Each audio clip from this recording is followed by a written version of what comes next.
الحمد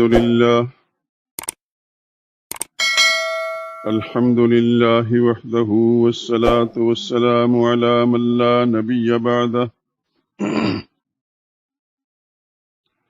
ولا رسول بعده ولا معصوم بعده.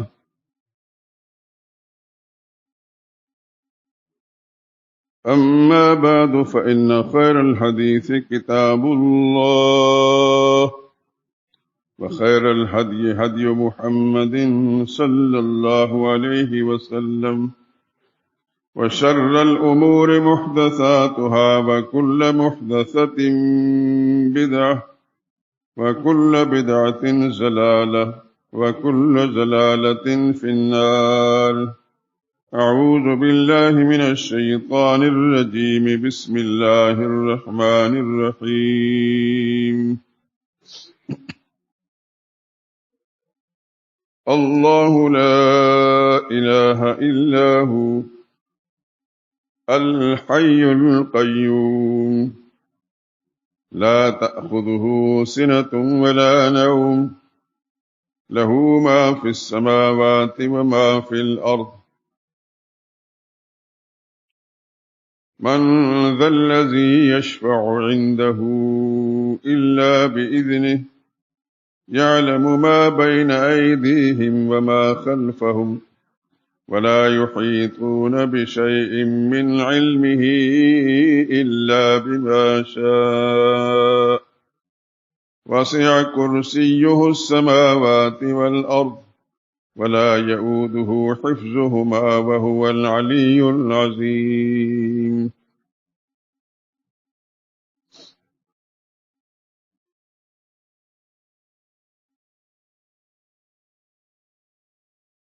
اللہ ہی الہ ہے اور کوئی الہ نہیں.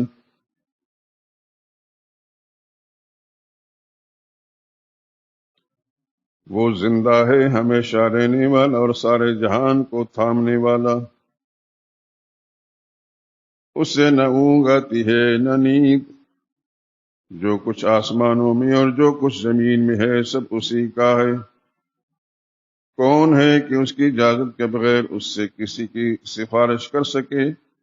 جو کچھ لوگوں کے روبرو ہو رہا ہے اور جو کچھ ان کے پیچھے ہو چکا اسے سب معلوم، اور وہ اس کی معلومات میں سے کسی چیز کا احاطہ نہیں کر سکتے. جس قدر وہ چاہتا ہے اسی قدر معلوم کرا دیتا ہے. اس کی بادشاہی اور اس کا علم آسمان و زمین سب پر حاوی ہے، اور اس سے ان کی حفاظت کچھ بھی دشوار نہیں. وہ بڑا عالی شان اور عظیم الشان ہے.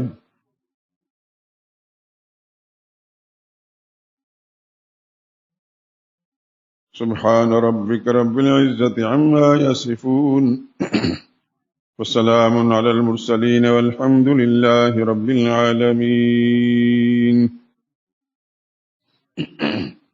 درود پاک پڑھ لیں. اللہم صل علی محمد وعلی آل محمد كما صليت على إبراهيم وعلى آل إبراهيم إنك حميد مجيد.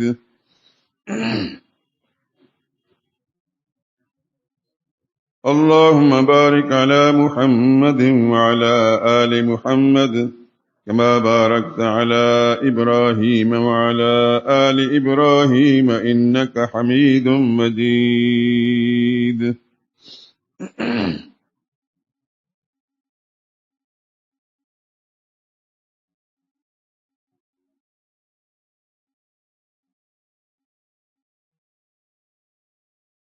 یہ میرا ایمان ہے میرے خدا تیرے سوا. یہ میرا ایمان ہے میرے خدا تیرے سوا. کوئی داتا ہے نہ کوئی دوسرا مشکل کشا.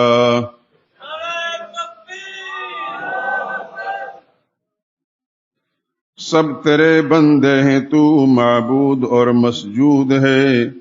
سب تیرے محتاج ہیں، کیا اولیاء کیا انبیاء. حکم سے تیرے زمین و آسماں گردش میں ہیں. تابعی فرما ہے تیرے بحر و بر آب و ہوا. ذرہ ذرہ پتا پتا تیری صنعت کا گواہ، بلبلوں قمری ہیں تیری حمد میں نغمہ سرا، رازق و خلاق رب المشرقین و مغربین، مقتدر قادر قدیر و مالک روز جزا، کون ہے تیرے سوا بندہ نواز و دستگیر، تو ہی سنتا ہے شکست شیشہ دل کی صدا۔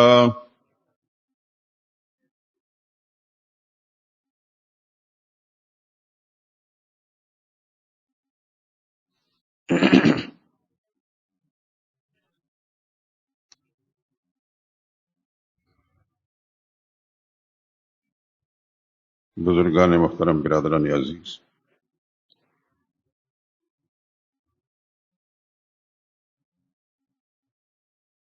رمضان مبارک کے آغاز سے ہی خطبات جمعہ میں قرآن کریم کے جس حصے کا انتخاب کیا گیا ہے وہ آیت الکرسی ہے۔ اس آیت کے بارے میں آپ نے یقیناً پڑھا بھی ہوگا، سنا بھی ہوگا۔ نہ تو اس شان کی کوئی آیت قرآن میں ہے، نہ تورات میں، نہ انجیل میں، نہ زبور میں، نہ کسی اور آسمانی صحیفے میں۔ سرور عالم صلی اللہ علیہ وسلم کا ارشاد ہے، جس گھر کے اندر اس آیت کی تلاوت ہوتی ہے، پڑھی جاتی ہے، خصوصاً رات کے وقت جب انسان لیٹتا ہے تو پھر شیطان اس گھر سے نکل جاتا ہے، اس کے لیے گنجائش نہیں رہتی۔ میں نے بہت عرصہ پہلے آیت الکرسی کے مضمون پر ایک کتابچہ جو میرے بیانات پر مشتمل ہے اور ہمارے ساتھی پروفیسر صاحب نے اس کو قلم بند کیا ہے، چھپ چکی تھی لیکن کافی عرصہ ہے وہ کتاب ناپید ہے۔ اس کے اندر یہ روایت نقل کی تھی کہ ایک دفعہ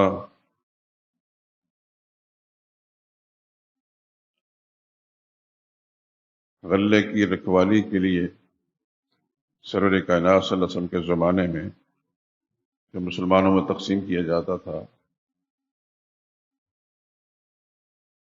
تو اصحاب رسول میں سے کسی کا انتخاب ہوا، لیکن جب وہ رات کا وقت آیا تو ابلیس ایک نہایت غریب اور مفلس و نادار آدمی کی شکل میں آیا اور اپنی فریاد کی اس نے کہ میں بہت ہی مجبور ہوں۔ اس کی مجبوری اور ظاہری خستحالی کو دیکھ کر اس صحابی نے اس کو اجازت دے دی، جو لے جاتا ہے لے جائے۔ نبی کریم صلی اللہ علیہ وسلم تک اطلاع پہنچی، حضور نے فرمایا وہ شیطان تھا، وہ اپنا حلیہ بدل کر آیا تھا۔ اگلے روز بھی یہی صورتحال ہوئی، اس صحابی نے ترس کھا کر اس کو چھوڑ دیا۔ 3-4 دفعہ ایسا ہوا تو آخر میں جب انہوں نے کہا میں تمہیں اب نہیں چھوڑوں گا، اس نے کہا کہ ایک بات سن لیں کہ اگر آپ آیت الکرسی کی تلاوت کریں گے تو پھر دنیا کی کسی طاقت کے لیے گنجائش نہیں ہوگی میرے سمیت کہ آپ کے کسی معاملے میں دخل اندازی کر سکے۔ یہ میں نے خلاصہ سنا دیا اس کا۔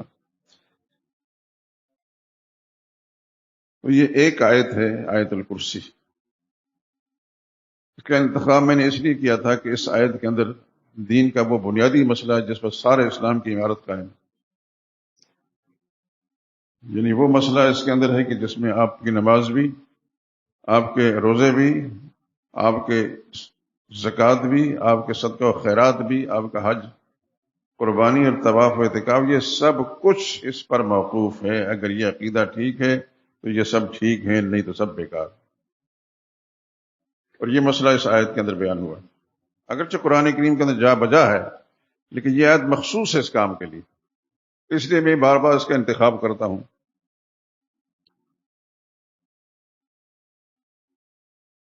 اس کے 10 جملے ہیں، تفصیلات کسی اور موقع پر، لیکن 10 جملوں کا خلاصہ صرف 2 باتوں میں ہے۔ اگرچہ اس سے پہلے بھی یہ بات میں نشاندہی کر چکا ہوں آپ حضرات، اور امید کرتا ہوں اب بھی اللہ کی رحمت سے امید کرتا ہوں کہ آپ حضرات کے دل و دماغ میں یہ بات بیٹھ جائے اور اس سے عقیدے پر آپ قائم رہیں، اور زندگی کی آخری سانس تک نہ صرف اس پر خود قائم رہیں، اس کی دعوت بھی لوگوں کو دیتے رہیں، اپنے گھر والوں کی اصلاح بھی کرتے رہیں۔ اس کے 10 جملوں کے اندر صرف 2 مسئلے ہیں۔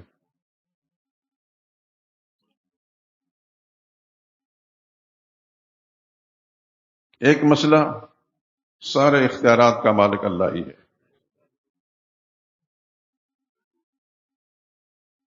اور دوسرا، سب کچھ جاننے والا بھی وہی ہے۔ بس بعد میں انشاءاللہ تفصیل جب آئے گی تو میں نے نشاندہی کروں گا کہ یہ بات میں نے کہی تھی۔ سب سے پہلا جملہ جو ہے اس کا دعویٰ ہے، اللہ لا الہ الا ہو، اللہ ہی الہ ہے اور کوئی اور الہ نہیں۔ الہ کسے کہتے ہیں یہ آپ سن چکے ہیں، پچھلے جمعے میں نے قرآنی آیات، بہت ساری آیات جو لفظ الہ پر مشتمل تھی، پڑھ کر سنا دیا تھا کہ الہ کا یہ معنی بھی ہے، یہ بھی معنی ہے، یہ بھی معنی ہے، یہ بھی معنی ہے۔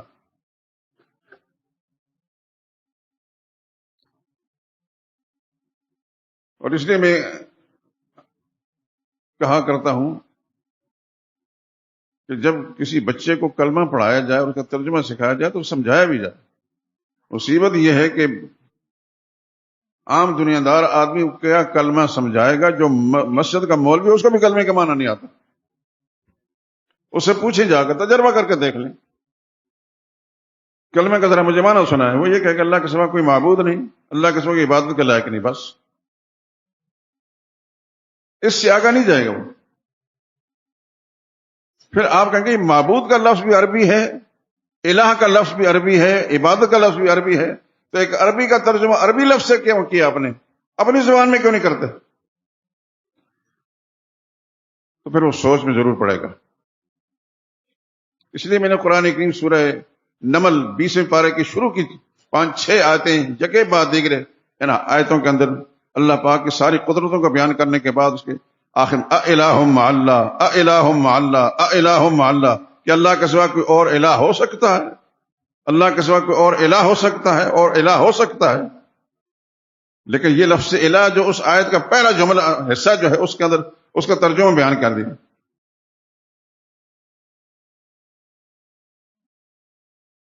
تو اس آیت کریمہ کے اندر جو پہلا جملہ ہے یہ دعویٰ ہے کہ اللہ ہی الہ ہے اور کوئی الہ نہیں۔ کیوں؟ اس کی پہلی دلیل الحیو، کہ دائمی ابدی زندگی کا مالک وہ ہے اور کوئی نہیں ہے۔ کوئی ازل سے بھی وہ ہے، ابد تک وہ رہے گا، نہ کوئی ازلی ہے نہ ابدی ہے۔ یہ جہان نہیں تھا اللہ تب بھی تھے، اور نہیں رہے گا تب بھی اللہ ہوں گے۔ اس کو کہتے ہیں حی۔ قرآن کریم میں کسی جگہ ہے وَتَوَكَّلْ عَلَى الْحَيِّ الَّذِي لَا يَمُوتُ، بھروسہ اس زندے پر کرو جس پر موت نہیں ہے۔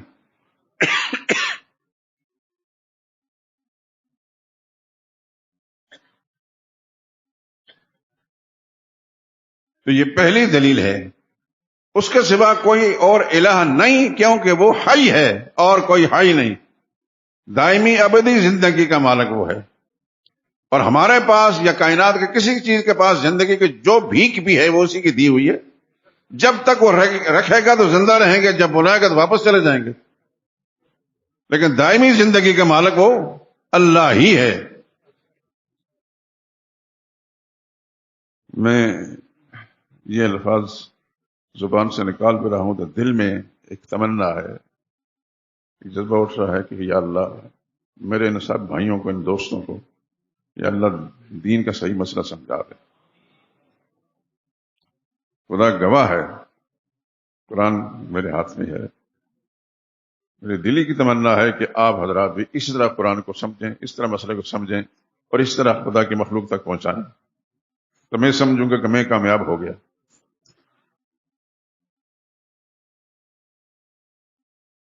دائمی ابدی زندگی کا مالک کون ہے؟ اللہ ہی ہے۔ آئیے ذرا قرآن کریم سے ایک مثال میں آپ کے سامنے کرتا ہوں۔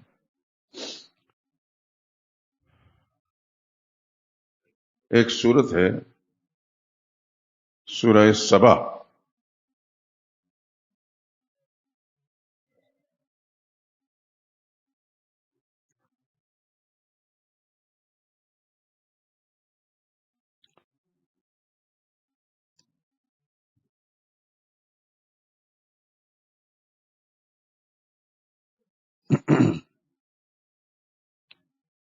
یہ 22ویں پارے میں ہے۔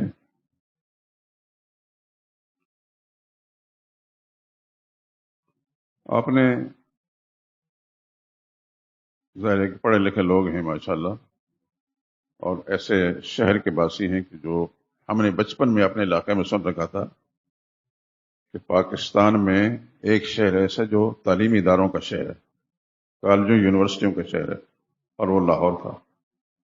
اور ایک شہر جب پاکستان ٹوٹا نہیں تھا اس کو مسجدوں کا شہر کہلاتے تھے، ڈھاکہ۔ یہ تو آپ حضرات کے علم میں ہوگا، اور اس شہر کے باسی ہیں آپ ماشاءاللہ۔ آپ کو پتا ہے کہ سبا کون؟ یہ ملکہ یہ سبا گزری ایک، اس کے نام سے یہ سورت ہے۔ اس سورہ مبارکہ میں اللہ کے ایک پیغمبر کا حال بیان کیا ہے، اور وہ پیغمبر بھی ایسے ہیں کہ آپ نام سن کر حیران رہیں گے۔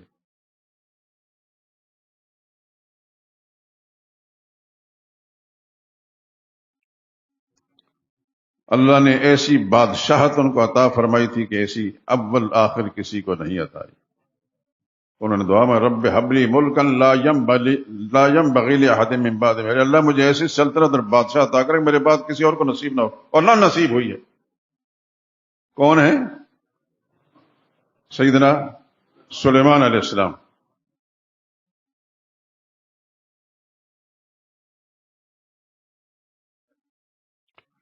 سلیمان علیہ السلام ہوائیں بھی ان کے تابع ہیں اور جن بھی ان کے تابع ہیں۔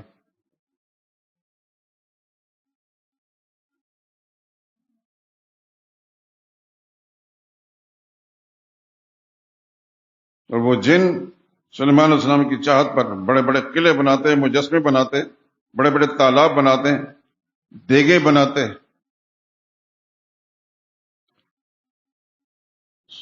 ایک موقع پر سلیمان علیہ السلام نے جنوں کو ایک ڈیوٹی پر لگا دیا کہ فلاں کام کرو، لگے رہے، کیوں قرآن کریم میں ہے کہ جن سرتابی نہیں کر سکتے تھے، سرکشی نہیں کر سکتے۔ خدا بند خصوص نے سیدنا سلیمان علیہ السلام کو ایسا مقام عطا فرمایا تھا کہ جن بھی ان کے تابع تھے، ہوائیں بھی ان کے تابع تھے۔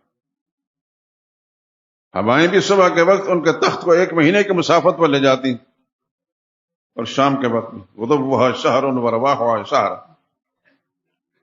جنات بھی تابع ہیں۔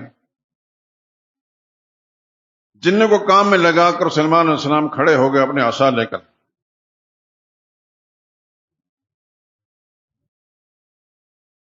اور جن کام کر رہے ہیں مڑ مڑ کر دیکھتے ہیں سلیمان علیہ السلام کھڑے ہیں، تو مجال ہے کہ مطلب کسی قسم کی حرامزادگی کریں،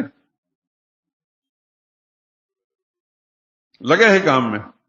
اللہ کا کرنا ایسا ہوا کہ سلیمان علیہ السلام کی روح قبض ہو گئی۔ میں یہ سنانا چاہتا ہوں کہ دائمی ابدی زندگی کے مالک کون ہے؟ اللہ ہی ہے۔ وہ اتنا بڑا پیغمبر، اتنا بڑا بادشاہ کہ اس سے پہلے بھی ایسا بادشاہ کوئی نہیں گزرا، اور قیامت تک کوئی نہیں گزرے گا۔ وہ لاٹھی لے کر جنات کے سامنے کھڑے ہیں، اور جن مڑ مڑ کر دیکھتے ہیں کہ سلیمان علیہ السلام دیکھ رہے ہیں، تو کام میں لگے ہیں۔ وہ قضاء و قدر کے فیصلے کے سلیمان علیہ السلام کی روح قبض ہو گئی، لیکن لاٹھی کے سہارے کھڑے ہیں۔ یہ قرآن میں ہے۔ فَلَمَّا قَضَيْنَا عَلَيْهِ الْمَوْتَ مَا دَلَّهُمْ عَلَى مَوْتِهِ إِلَّا دَابَّةُ الْأَرْضِ تَأْكُلُ مِنْ سَأَتَهُ۔ جب ہم نے سلیمان علیہ السلام کے لیے موت کا حکم صادر کر دیا تو جنوں کو یا کسی کو ان کی موت کا علم نہ ہو سکا مگر گھن کے کیڑے نے جو ان کی عصا کو کھاتا رہا اس کی وجہ سے پتہ چل گیا۔ سلیمان علیہ السلام کھڑے ہیں، اس لاٹھی کے سہارے روح قبض ہو چکی ہے۔ کیا کہہ رہا ہوں میں؟ روح کس کا حکم ہے؟ قل الروح من امر ربی۔ اللہ اکبر۔ قرآن کریم کہ جس رخ پہ جائیں خدا کی قسم عجیب سی صورتحال بنتی ہے۔ سلیمان علیہ السلام کی اللہ نے روح قبض کر لی، لیکن وہ کھڑے ہیں اور لاٹھی ہاتھ میں ہے اور کھڑے ہیں۔ جن یہ سمجھتے ہیں کہ سلیمان علیہ السلام ہمیں دیکھ رہے ہیں۔ جنوں کے بارے میں آپ کیا جانتے ہیں؟ جن غیب جانتے ہیں؟ یہی ہے نا، آپ نے جو سن رکھا ہے۔ آج مسجد شہداء میں قرآن کی برکت سے آپ کو یہ مسئلہ معلوم ہوا، لیکن آپ نے بچپن سے سن رکھا جن غیب جانتے ہیں۔ کسی کوئی چیز گم ہو جاتی ہے تو کہتے ہیں فلانا جنوں والا، اس کے جا کر پوچھتے ہیں۔ لیکن جنوں کو پتہ نہ چل سکے کہ سلیمان علیہ السلام زندہ نہیں، ان کی روح قبض ہو چکی، وہ اس لاٹھی کے سہارے کھڑے ہیں۔ یہ اللہ کا ایک نظام ہے۔ اللہ یہ دکھانا چاہتے تھے کہ دیمک کا کیڑا لگ گیا ان کی لاٹھی کو۔ دابۃ الارض قرآن کریم میں لفظ استعمال ہوا ہے۔ وہ کھاتا رہا، اللہ جانے کتنا عرصہ لگ گیا۔ جنات کام کر رہے ہیں۔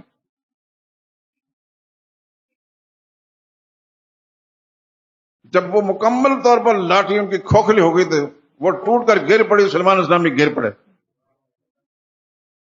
فلما خر، جب سلیمان علیہ السلام گر پڑے، تبینت الجن، دست حسرت ملتے ہوئے جنات نے کہا اللہ کانوا یعلمون الغیب، کاش ہم غیب جانتے ہوتے، ما لبثوا فی العذاب المہین، مصیبت میں گرفتار نہ رہتے۔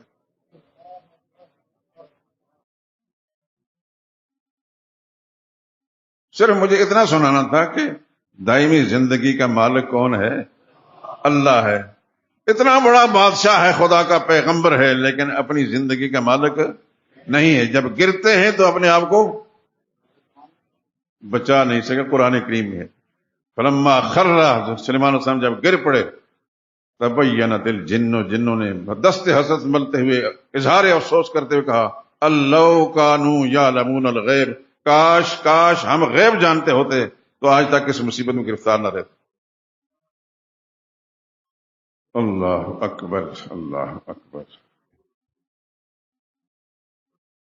تو سلیمان علیہ السلام کے پاس جو زندگی تھی وہ کس کی دی ہوئی تھی؟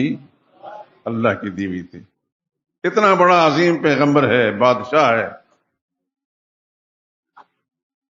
بے شمار چیزیں اللہ نے ان کے تابع کی ہوئی ہیں، ہوائیں بھی تابع کی ہوئی ہیں، جنات ان کے تابع ہیں، لیکن زندگی کے مالک نہیں ہے۔ زندگی کا مالک کون ہے؟ اس لیے اللہ نے فرمایا توکل علی الحی الذی لا یموت، بھروسہ کرنا ہے تو اس زندہ پر کرنا جس پر موت نہیں آئی۔ بھروسے کے لائق صرف اللہ ہی ہے، اللہ کے سوا کوئی اور نہیں۔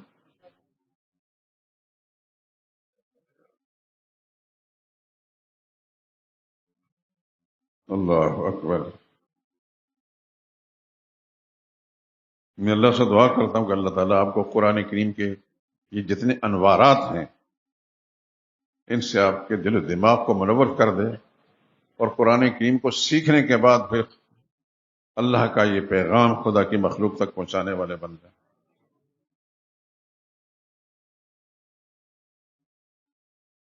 تو آیت الکرسی کا پہلا دعویٰ کیا ہے؟ دعویٰ کی دلیل کیا ہے؟ الحی، اللہ زندہ ہے، لیکن ایسی زندگی جو کسی اور کی دی ہوئی نہیں، ذاتی زندگی ہے، اور ذاتی زندگی ابد ازل سے ہے اور ابد تک رہے گی۔ کچھ نہیں تھا تو اللہ تھے، اور کچھ نہیں ہوگا تو اللہ پھر بھی ہوں گے۔ جس کے پاس جو زندگی، خواہ وہ نبی ہیں یا ولی ہیں یا فرشتے ہیں، جنات ہیں، جس کے پاس جو حیات ہے وہ کس کی دی ہوئی ہے؟ اس میں اللہ ہی کی بھیک ہے، اللہ کی عطا ہے، اللہ کے سوا کسی اور کے پاس کوئی اختیار نہیں۔ جب عقیدہ ٹھیک ہوتا ہے تو پھر یہ باتیں آتی ہیں دوستوں، نہیں تو پھر قبروں والوں سے جا کر جو اپنی زندگی کے مالک نہیں، اپنے آپ کو موت سے بچا نہیں سکے، منو مٹی کے نیچے چلے گئے، ان سے جا کر مرادیں مانگتے ہیں۔ میری بات سمجھ میں آ رہی کہ نہیں آ رہی؟ جب خدا کے قرآن سے انسان محروم رہتا ہے تو پھر اس کی کیفیت ایسی ہوتی ہے کہ وہ اس سے مانگتا ہے جو اپنی زندگی کا مالک بھی نہیں ہے۔ کوئی اپنی زندگی کا مالک؟ کوئی نہیں۔ سب کے اختیارات کس کے ہیں؟ صرف اللہ ہی کے ہیں۔ اللہ اکبر۔ دنیا میں کتنے پیغمبر تشریف لائے؟ 1,00,000 کم و بیش 24,000 انبیاء اکرام علیہ الصلوۃ والسلام تشریف لائے، جن میں سے آخری پیغمبر سیدنا محمد رسول اللہ صلی اللہ علیہ وسلم کی ذات۔ ہے کوئی پیغمبر اس دنیا میں؟ آج کوئی ایک پیغمبر بھی اس دنیا میں موجود ہے؟ کس نے بھیجا تھا ان کو؟ اللہ نے۔ اور کس نے واپس بلایا؟ اللہ ہی نے بلایا۔ تو معلوم ہوا کہ دائمی زندگی کا مالک اللہ ہی ہے، ابدی زندگی کا مالک اللہ ہی ہے۔ وہ ازل سے ہے اور ابد تک رہے گا، نہ کوئی دوسرا ازلی ہے نہ ابدی ہے۔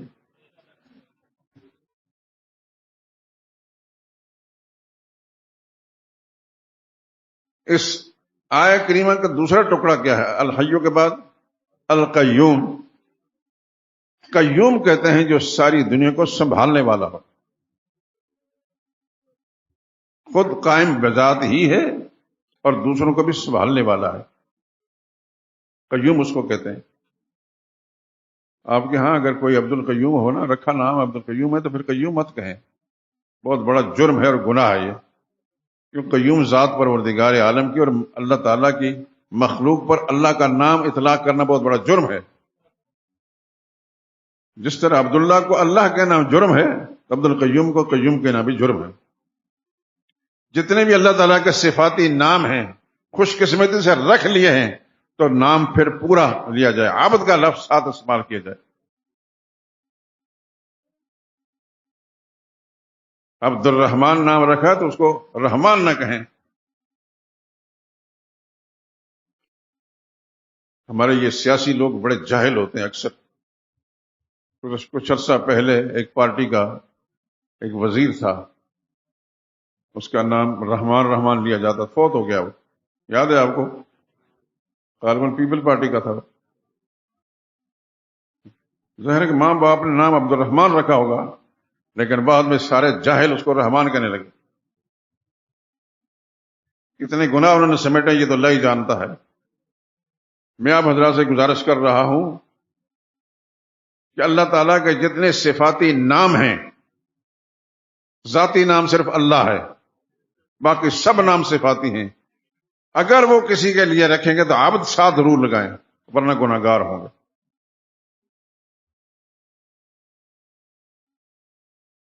اور اگر آپ کا ملنے والا جاننے والا کو عزیز بھی ایسی غلطی کرتا ہے تو آپ کا فرض بنتا ہے کہ اس کی اصلاح کریں۔ نہیں مانتا نہ مانے، آپ کو اجر مل جائے گا، آپ بری ذمہ ہو جائیں گے۔ ایک مسلمان کا کام یہ ہے کہ کلمہ حق دوسرے تک پہنچائے، نہیں مانتا نہ مانے۔ انبیاء کرام کی ساری باتیں کس نے مانی ہیں؟ مکی زندگی میں پیدا ہونے والے بیت اللہ کے ساتھ گھر تھا اس بدبخت کا، جس کا نام ابو جہل ہے۔ اب اس کا نام تھا عامر۔ ابو جہل تو اس لیے کہ حضور نے فرمایا تھا یہ جہالت کا باپ ہے، عامر نام تھا اس کا۔ اس کے 2 بھائی مسلمان ہوئے، مخلص مسلمان۔ وہ ضد پر قائم رہا، آخر دم تک قائم رہا۔ غزوہ بدر کے اندر جو کچھ اس کے ساتھ ہوا آپ حضرات سن چکے ہیں۔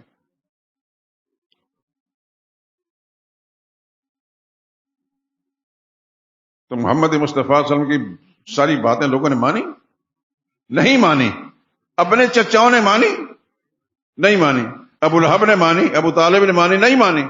ابو طالب کے پاس تو رسول اللہ صلی اللہ علیہ وسلم زندگی کے آخری سانس کے وقت تشریف لے گئے تھے اور فرمایا تھا کہ اب بھی کلمہ پڑھ لیں، میں خدا قسم نے گواہ بن جاؤں گا۔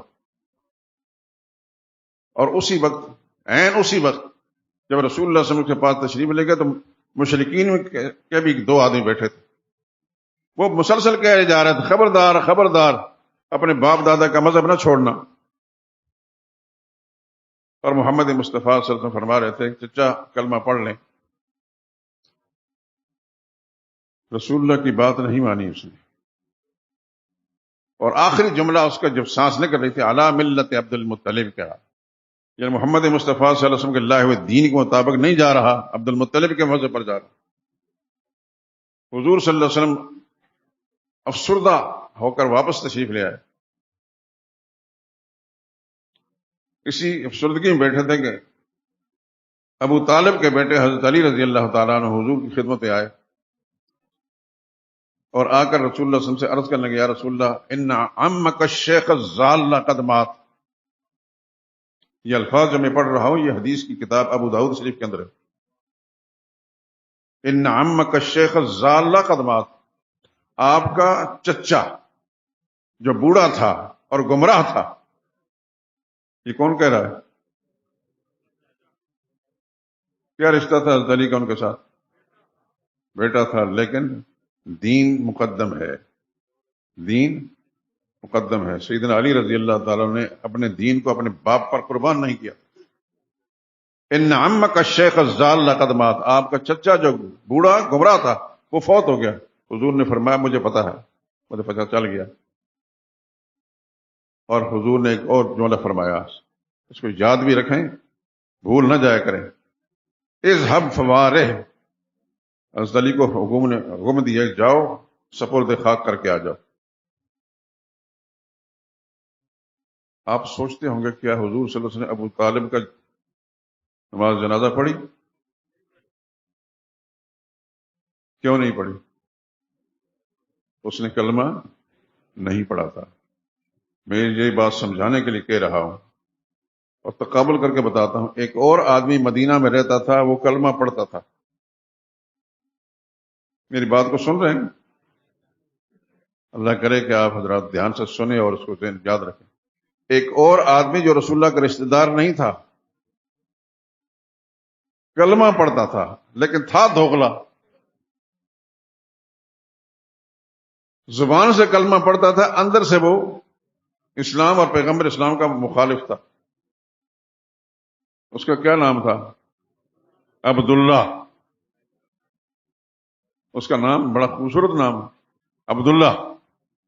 اور مزے کی بات ہے کہ اس کا ایک بیٹا ہے جو مخلص مسلمان، اس کا نام بھی عبداللہ ہے. باپ بیٹا دونوں کے نام عبداللہ ہے. باپ دوغلا ہے، کلمہ پڑھتا ہے، صحابہ کے ساتھ مل کر مسجد نبی میں نماز پڑھتا ہے، لیکن اندر سے کھوٹا ہے. بیٹا مخلص مسلمان ہے.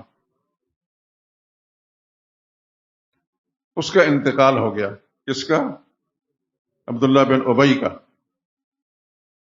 رسول اللہ صلی اللہ علیہ وسلم کو اطلاع دی گئی. حضور صلی اللہ علیہ وسلم نماز جنازہ پڑھانے کے لیے تشریف لے گئے. بات سمجھ میں آ رہی ہے؟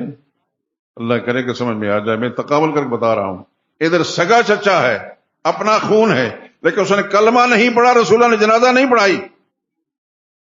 اور دوسرا غیر ہے لیکن وہ کلمہ پڑھتا ہے. رسول اللہ صلی اللہ علیہ وسلم اس کی نماز جنازہ پڑھانے کے لیے تشریف لے گئے اور حضور نے رسول اللہ صلی اللہ علیہ وسلم نماز جنازہ پڑھائی. یہاں یہ بات میں کہہ دوں کہ حضرت عمر رضی اللہ تعالیٰ عنہ رسول اللہ صلی اللہ علیہ وسلم سے عرض کرنے لگے یا رسول اللہ یہ آدمی فلاں جگہ فلاں جگہ فلاں جگہ آپ کی مخالفت کرتا رہا، اسلام کی مخالفت کرتا رہا. رسول اللہ نے فرمایا ہاں میرے علم میں ہے، لیکن میرے اللہ نے ابھی تک مجھے منع نہیں کیا. سبحان اللہ، قربان جائیں اس پیغمبر پر صلی اللہ علیہ وسلم. میرے اللہ نے منع نہیں کیا. نبی کریم صلی اللہ علیہ وسلم نے اس کی نماز جنازہ پڑھائی. جو ہی نماز جنازہ ختم ہو گئی پھر اللہ کی وحی آ گئی. وَلَا تُصَلِّ عَلَىٰ أَحَدٍ مِّنْهُمْ مَاتَ وَلَا تَقُمْ عَلَىٰ قَبْرِهِ. میرے پیغمبر منافقین میں سے جو مر جائے اس کی نماز جنازہ بھی نہیں پڑھنی، اس کے قبر پر کھڑے ہو کر دعا بھی نہیں کرنی. آپ سوچتے ہوں گے کہ یہ وحی پہلے کیوں نہیں آئی؟ میرا رب پہلے وحی نہیں بھیج سکتا تھا؟ بھیج سکتا تھا. اس میں دو حکمتیں تھیں. ایک تو یہ کہ کلمے کا اعتبار کیا جاتا ہے. محمد مصطفیٰ صلی اللہ علیہ وسلم نے کلمے کا اعتبار کیا. اندر چیر کر کسی نے نہیں دیکھا. کتنا کھوٹ ہے کتنا نہیں وہ اللہ ہی کو معلوم ہے. کلمے کا لحاظ رکھ کر رسول اللہ نے نماز جنازہ پڑھائی. لیکن اس میں ایک اور فائدہ ہوا کہ عبداللہ بن ابی کی نماز جنازہ پڑھانے پر کئی سو مسلم لوگ جو غیر مسلم تھے رسول اللہ صلی اللہ علیہ وسلم کے اس اخلاق کو دیکھ کر مسلمان ہو گئے. مسلمانوں کا پیغمبر اتنا بڑا وظیفہ ظرف ہے کہ اس آدمی کی نماز جنازہ پڑھائی کہ جو ہمیشہ ان کی مخالفت کرتا تھا. یہ اللہ کی حکمتیں تھیں. جس نے کلمہ نہیں پڑھا اپنا خون تھا اس کی نماز جنازہ رسول اللہ نے نہیں پڑھائی, اور جس نے کلمہ پڑھا اس کی نماز جنازہ پڑھا دی. گو کہ اس کے حق میں قبول نہیں ہوئی لیکن حضور نے نماز جنازہ پڑھائی.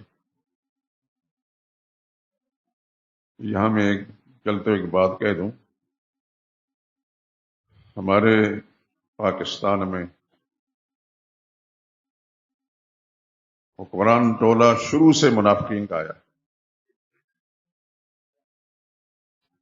اور انہوں نے نصاب تعلیم جو مرتب کرنے کے لیے افراد بیٹھے ہوتے ہیں, کچھ تو نہایت غلط عقیدے والے ہوتے ہیں اور کچھ دوغلے ہوتے ہیں.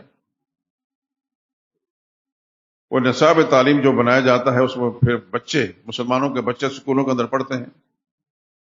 تو بچے کسی سے پوچھا جائے کہ رسول اللہ صلی اللہ علیہ وسلم کے چچاؤں کا نام بتا تو وہ ابو طالب کا نام لے گا. وہ حضرت حمزہ کا نام نہیں لے گا, حضرت عباس کا نام نہیں لے گا. اس لیے کہ جو نصاب اس نے بچے نے پڑھا ہے جو اس کو مرتب کر کے دیا گیا اس کے اندر ابو طالب کا نام ہے, جبکہ ابو طالب مسلمان نہیں ہوئے.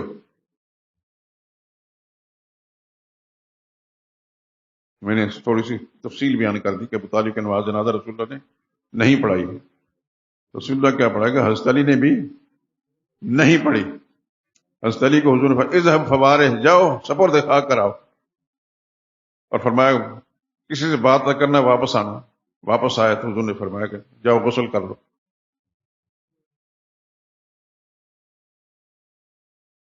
اگر ناطے رشتے ان کا اعتبار ہوتا اور ایمان کا اعتبار نہ ہوتا حضرت علی ضرور اس کی نماز جنازہ پڑھاتے, لیکن اس نے کیوں کلمہ نہیں پڑھا تھا اس واسطے حضرت علی رضی اللہ تعالیٰ عنہ یا خاندان کے دوسرے کسی آدمی نے اس کی نماز جنازہ نہیں پڑھی. امام الانبیاء نے نہیں پڑھی تو اور کون پڑھے گا؟ یاد رکھیں کلمہ معتبر ہے, ایمان معتبر ہے, اور کلمہ یہی ہے لا الہ الا اللہ محمد رسول اللہ. اس کے دو جز ہیں. پہلا جز ہے اللہ کی توحید اور دوسرا پیغمبر کی رسالت کا. جو شخص توحید اور رسالت کا قائل ہے دل و جان سے وہ پکا مسلمان ہے. اس کے اعمال میں خرابی ہے تب بھی خدا اس کو معاف کر دیں گے. اعمال کی خرابی کو خدا نظر انداز کر دیں گے لیکن عقیدے کی خرابی کو نظر انداز نہیں کیا جائے گا.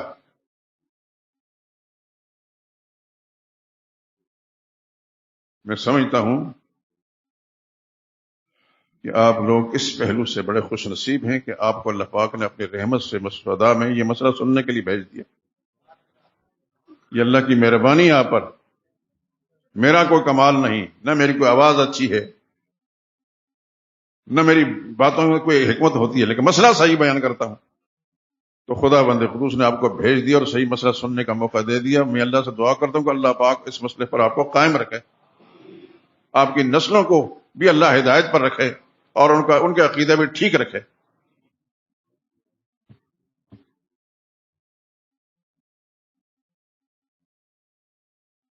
آیت الکرسی کا پہلا جملہ تھا الحی, وہی زندہ ہے, دائمی ابدی زندگی کے مالک ہے, کوئی اور نہیں.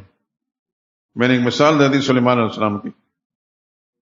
اتنا بڑا بادشاہ ہے لیکن موت سے اپنے آپ کو بچا نہیں سکا. خدا کا پیغمبر بھی ہے, بادشاہ ہے, بہت بڑا بادشاہ, نہ اس سے پہلے ایسا گزرا نہ آئندہ قیامت تک گزرے گا, لیکن موت سے اپنے آپ کو بچا نہیں سکا. کہ دائمی زندگی کا مالک کون ہے؟ اللہ ہے. آیت الکرسی کا دوسرا جملہ کیا ہے؟ القیوم. قیوم کا معنی تھامنے والا، سنبھالنے والا. سارا جہان کس نے تھاما ہوا ہے؟ اللہ ہی نے تھاما ہوا ہے. کسی بچے کا نام اگر رکھ دیں نا عبد القیوم تو اس کو قیوم نہ کہیں. یاد رکھیں، یہ میرا فرض بنتا ہے کہ آپ حضرات کو یہ بات کہہ دوں. اس کے باوجود بھی اگر آپ توجہ نہیں دیں گے تو پھر اس کا معنی یہ ہے کہ جان بوجھ کر آپ شریعت اسلامی کی مخالفت کرتے ہیں. خدا محفوظ رکھے. اپنے بچوں کا نام عبد القیوم رکھیں،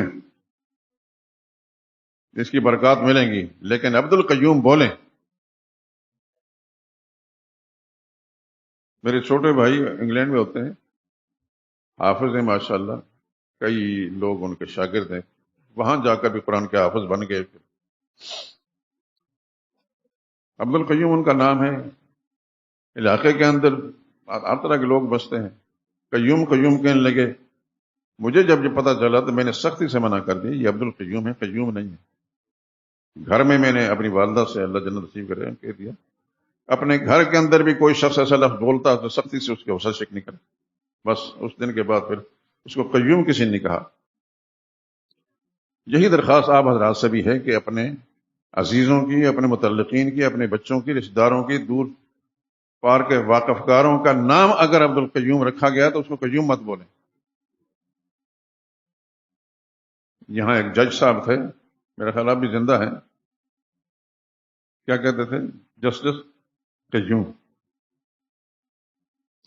اس قدر جہالت ہے اس ملک کے اندر، کون اس جہالت کو دور کرے گا؟ پڑھے لکھے لوگ ہو کر بھی غلط کام کرتے ہیں، غلط بات بولتے ہیں. کوئی جسٹس قیوم نہیں، عبد القیوم ہے.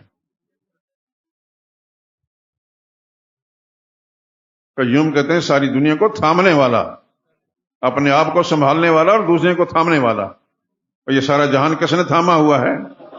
صرف اللہ نے تھاما ہوا ہے.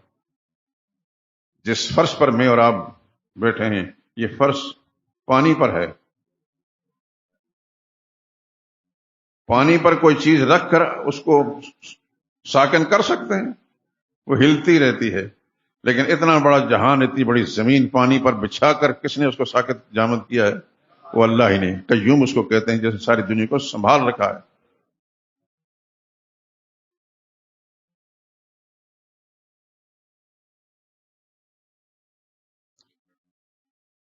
یہ تو زمین کا معاملہ ہے. اوپر کی طرف نگاہ اٹھا رہے ہیں. آسمان ایک نہیں، دو، تین، چار، پانچ، چھ، سات، سبع سماوات. یہ قرآن کہتا ہے 7 آسمان ہیں. ساتوں آسمانوں کو کس نے پھیلایا؟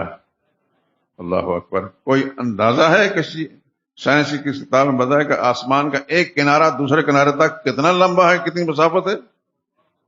کوئی بتا سکا ہے؟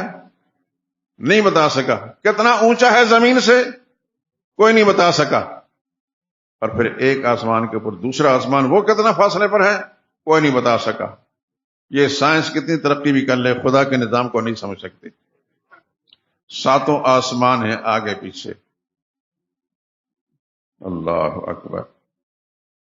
قرآن کریم میں اللہ فرماتے ہیں الم تر ان اللہ سخر لکم ما فی الارض. میرے پیغمبر دیکھتے نہیں کہ زمین میں جو کچھ بھی ہے اللہ نے تمہارے کام میں لگا دیا ہے. والفلک تجری فی البحر بامرہ. اور کشتیاں بھی اللہ کے حکم سے سمندروں کے اندر چلتی ہیں. وَيُمْسِكُ السَّمَاءَ أَن تَقَعَ عَلَى الْأَرْضِ. اور وہ آسمانوں کو اس نے تھام رکھا ہے، زمین پر گرنے سے بچا رہا ہے. آسمانوں کے نیچے کچھ ستون ہے؟ دنیا میں کوئی چیز بغیر ستونوں کے کھڑی کر دی جائے، امریکہ اور اس کے حواری جتنے میں اپنی سائنس کی ساری طاقتیں ملا دیں، سائنس کے زور سے 1 کلومیٹر کے فاصلے پر کوئی چیز، بڑی وزنی چیز جو ہے، اس کو بغیر سہارے کے، بغیر ستونوں کے کھڑا کر دیں، ممکن نہیں ہے. لیکن یہ ایک آسمان نہیں، 7 آسمان اتنے بڑے جس کی حد نگاہ تک وہ آسمان ہی آسمان ہے، اتنا اونچا ہے. لیکن بغیر ستونوں کے، بغیر سہارے کے کس نے ان کو سنبھالا ہوا ہے، اس کو قیوم کہتے ہیں۔ قیوم اس کو کہتے ہیں کہ اتنی بڑی چیزوں کو سنبھال رہا ہے اور بغیر کسی مدد کا سنبھال رہا ہے، بغیر کسی ستون کا سنبھال رہا ہے۔ مسلمان کا جب عقیدہ اللہ کی ذات کے بارے میں ایسا ہوگا نا، خدا کی قسم، پھر وہ محمد مصطفیٰ صلی اللہ علیہ وسلم کی جماعت صحابہ کرام کے ساتھ اس کی نسبت ہو جائے گی۔ صحابہ خاندانی کافر تھے، میں کئی دفعہ یہ جملہ بول چکا ہوں، مشرک تھے، خاندانی کافر تھے، نبی کے دامن سے وابستہ ہوئے، کلمہ پڑھا لا الہ الا اللہ محمد رسول اللہ، کیا سے کیا بن گئے۔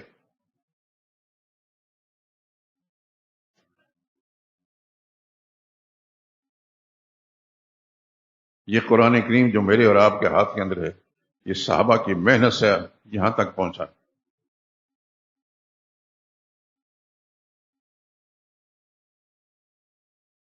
اس قرآن میں کیا لکھا ہے؟ وَيُمْسِكُ السَّمَاءَ أَن تَقَعَ عَلَى الْأَرْضِ، اس نے تھام رکھا ہے آسمان کو زمین پر گرنے سے، سنبھال رکھا ہے۔ ایک اس مقام پر قرآن کریم میں اللہ فرماتے ہیں سورہ فاطر، ان اللہ یمسک السماوات والارض، اللہ ہی ہے سنبھالنے والا آسمان اور زمین کو، ان تزولا کہ گر نہ جائیں، وَلَئِنْ زَالَتَا اگر یہ گر جائیں، ان امسکہما من احد من بعد، تو پھر اللہ کے بغیر کوئی اور ان کو سنبھالنے والا کون ہے؟ بلکہ قرآن میں تو یہ بھی ہے، اولم یروا الی الطیر فوقہم صافات ویقبضن، دیکھتے نہیں آسمانوں میں پرندے پر پھیلائے ہوئے بھی ہوتے ہیں، سمیٹ کر بھی اڑ رہے ہوتے ہیں۔ ما یمسکہن الا الرحمن، رحمان کے سوا ان کو کون سنبھال رہا ہوتا ہے؟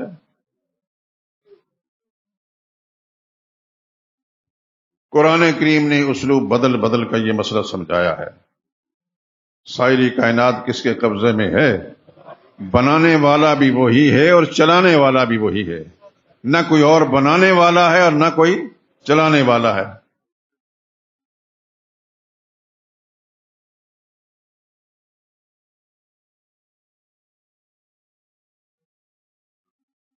ایک آیت سورہ حج کی، شاید میں اس سے پہلے یا اس سے پہلے جملے میں بھی سنا چکا ہوں، اور پھر دوبارہ استحضار کے طور پر اللہ تعالیٰ نے ساری انسانیت کو، میرے اور آپ سمیت، یا ایھا الناس، اور دنیا بھر کے انسانوں، ضرب مثل، تمہیں سمجھانے کے لیے ایک مثال بیان کر رہا ہوں، فاستمعوا لہ، کان لگا کر سنو۔ کون کہہ رہا ہے؟ اللہ فرماتے ہیں تمہارے سمجھانے کے لیے ایک مثال بیان کر رہا ہوں، کان لگا کر سنو۔ استماع کہتے ہیں کان لگا کر سننے، پوری توجہ کے ساتھ۔ یا اللہ ہم نے کان لگا لیے۔ اللہ فرماتے ہیں ان الذین تدعون من دون اللہ، جن جن کو تم اللہ کے سوا اپنی حاجات مشکلات پکارتے ہو، کان کھول کر سن لو، لن یخلقوا ذبابا، یہ سارے مل کر بھی ایک چھوٹی سی مکھی نہیں بنا سکتے۔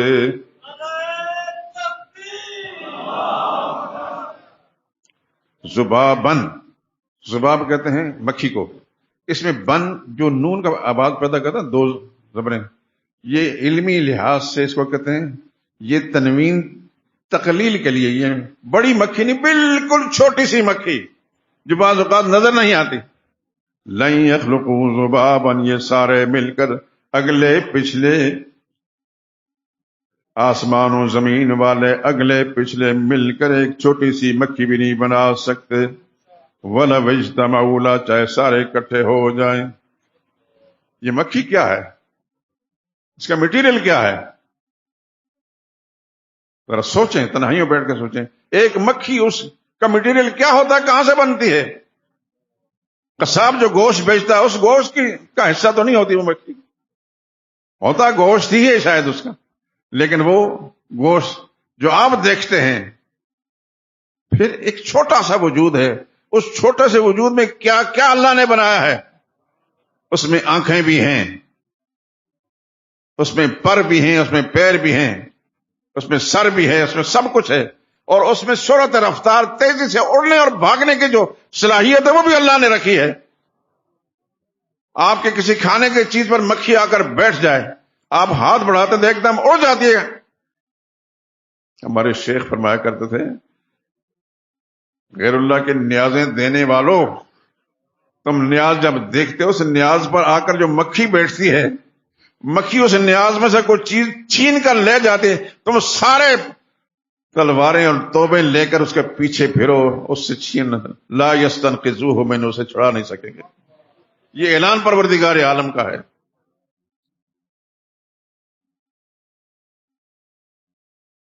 یہ کس نے اعلان کیا ہے؟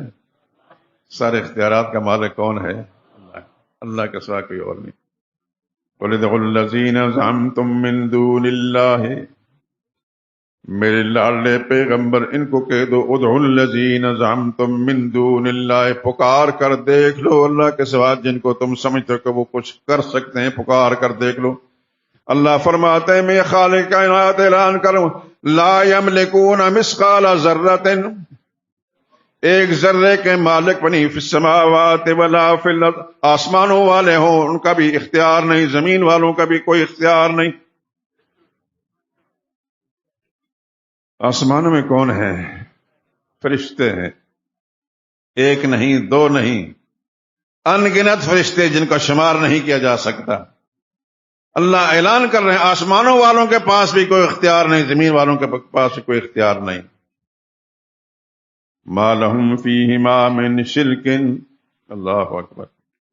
ان کے پاس کیوں کر اختیار ہو؟ انہوں نے جب میں زمین کو بنا رہا تھا، آسمان کو بنا رہا تھا، نہ فرشتوں نے آ کر پیشکش کی یا اللہ یہ تھوڑا سا ہمارا حصہ شامل کر لیں، نہ نبیوں نے آ کر کوئی پیشکش کی یا اللہ یہ ہمارا حصہ شامل کر دیں، نہ ولیوں نے کوئی آ کر پیشکش کی تھی یا اللہ ہمارا حصہ بھی شامل کر لیں.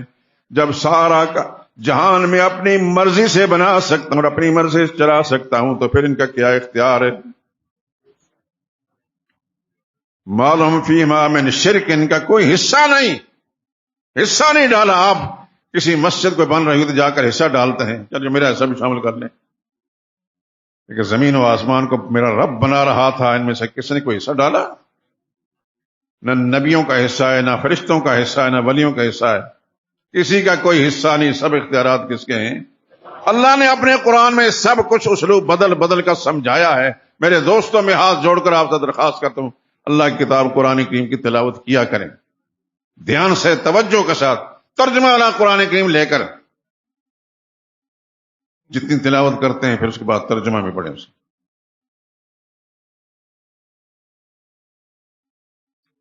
اگر مسجد شہداء کے نمازی کو یہ بات سمجھ میں نہیں آئی تو میں کچھ کہہ نہیں سکتا کہ پھر کس کو سمجھ میں آئے گی. اس مسجد کا فرش بھی، اس کے در و دیوار، اس کے چھت بھی گواہ ہیں کہ میں نے اس مسئلے کو سمجھایا ہے.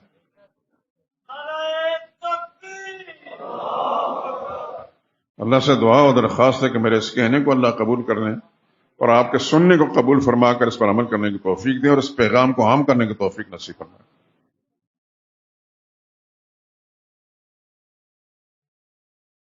میرے دوستو، زندگی نے اگر ساتھ دیا، سب کچھ زندگی پر موقوف ہے نا. اللہ اکبر، اللہ اکبر. تو انشاءاللہ میں آپ کے سامنے اللہ کا قرآن بیان کروں گا اور آپ ذرا سا درخواست ہے کہ میرے لیے دعا کریں تاکہ میں اپنا فرض ادا کر سکوں، جو اللہ نے مجھ پر فرض کیا ہے میں اس کو ادا کر سکوں. میں آپ کے لیے اگر دعا گو رہتا ہوں، امید ہے کہ آپ بھی میرے لیے دعا کریں گے. میں غلط بیانی نہیں کر رہا، نا پر احسان بھی نہیں جتا رہا. مجھے اللہ پاک نے یہ بات دیں گے، یہ یا اللہ میرا حلقہ جتنا بھی ہے، میرے جتنے نمازی ہیں، میرے احباب ہیں، میرے دوست ہیں، یا اللہ ان کی دنیا آخرت اچھی کر، ان کو سکھ اور سکون نصیب فرما، معاشی معاشرتی کسی طرح کی پریشانی سے ان کا محفوظ فرما. یہ دعا ہوتی ہے آپ حضرات کے لیے میری، تو میرے لیے کیوں نہیں دعا کریں گے؟ آپ کریں گے نا؟ انشاءاللہ کریں گے.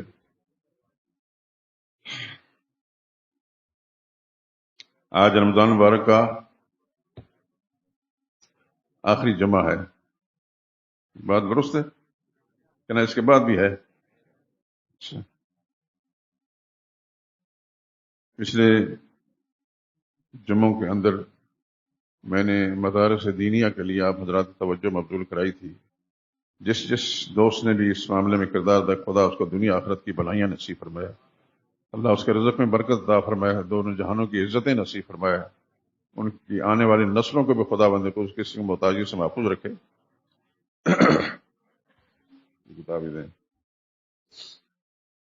آج آخری جمعہ ہے. جیسے میں نے پچھلے جمعے میں عرض کیا تھا کہ کچھ ہمارے دوستوں کی یا معاشی طور پر مشکلات میں مبتلا دوستوں نے یقیناً توجہ دی ہوگی، لیکن اس قدر نہیں جس قدر مطلوب ہے. اور جس طرح آپ حضرات سمجھتے ہیں اس بات کو، جو ہمارے مدارس دینیہ ان کے اندر بھی معاشی مشکلات، پریشانیاں ہیں. جو رمضان شروع ہوتا ہے تو میرے ساتھ رابطہ گوادر سے لے کر کوہستان تک، یہ آپ حضرات کی قسمت ہے کہ ایک روپیہ بھی آپ کا کسی کو چلا جاتا ہے، دین سیکھنے والا، قرآن یاد کرنے والا، اگر اس کو کفادہ پہنچ جاتا تو آپ بڑے خوش نصیب لوگ ہیں. کہنے کا مقصد یہ ہے کہ آج بھی سب دوستوں سے درخواست کرتا ہوں کہ جو ممکن حد تک آپ کر سکتے ہیں ضرور کریں. آگے آپ نے فطرانہ بھی دینا ہے، وہ بھی اس میں شامل کر سکتے ہیں. اور فطرانہ بار لکھ کر لگایا ہوا ہے کہ عام لوگوں کے لیے فطرانہ 300 روپے فی کس، لیکن جو امیر لوگ ہیں ان کے لیے فطرانہ کھجور اور کشمش سے، اور یہ 4 کلو فی کس کے حساب سے. کھجور کا درمیانی ریٹ جو ہے 600 روپے ہے، اور 4 کلو 2400 روپے بنتا ہے فی کس. اور کشمش کا ریٹ 2000 روپے ہے، تو 4 کلو 8000 روپے بنتا ہے. کل ہی مجھ سے ایک آدمی نے مسئلہ پوچھا، اس وقت شاید یہاں نہ ہوں گے، خدا ان کو جزائے خیر دے. مسئلہ جب سمجھا کہنے لگا میں نے انشاءاللہ مجھے اللہ نے وسائل دیے ہیں تو اس کے مطابق میں صدقہ فطر ادا کروں گا خدا کے مخلوق کے لیے. اللہ قبول کر لے، اللہ جزائے خیر دے. وہ یہاں نہیں رہتے، دور رہتے ہیں، لیکن انہوں نے مسئلہ مجھ سے پوچھا.